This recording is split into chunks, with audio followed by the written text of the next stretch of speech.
గత 6 సంవత్సరాల 5 నెలల 5 రోజులుగా సాగుతూ ఉన్న వివేకానంద రెడ్డి గారి హత్య కేసు ఎప్పటికొక లాజికల్ కంక్లూషన్కి వస్తే ఇప్పటికీ తెలియని పరిస్థితి. విచారణ ముగిసిందా, విచారణ ముగింపజేశారా, విచారణ కొనసాగించాలా అని చెప్పని ఇప్పటికీ ఒక సంశయం న్యాయస్థానం ముందుంది, విచారణ సంస్థ ముందుంది.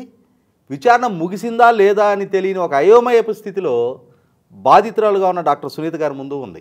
కాబట్టి నిన్న డాక్టర్ సునీత గారి లాయరు సిద్ధార్థ లూత్రా గారు సుప్రీంకోర్టు దృష్టికి ఒక అంశాన్ని తీసుకొచ్చారు. విచారణ ఇంకా కొనసాగించాల్సిన అవసరం ఉందా లేదా మీరు చెప్పండి అని చెప్పని సుప్రీంకోర్టు వైపు నుంచి సిబిఐని ప్రశ్నిస్తున్నప్పుడు ఆయన ఒక మాట ఏం చెప్పారు అంటే, 2023 జూన్ 30 నాటికి విచారణ ముగించండి అని చెప్పని సుప్రీంకోర్టు ఇచ్చిన ఆదేశాల మేరకు ఆ గడువు తీరిపోయింది కాబట్టి ముగిసినా ముగోకపోయినా ఇక ముగిసింది అని చెప్పని చెప్పాల్సిన దుస్థితి సిబిఐకి ఏర్పడింది. అంటే ఇప్పుడు బాలు కోర్టులోకి సిద్ధార్థ లూత్రా గారు నెట్టగలిగారు. సో సిబిఐ ఇప్పుడు స్వేచ్ఛగా తన అభిప్రాయాన్ని చెప్పడానికి ఆస్కారం కలిగింది.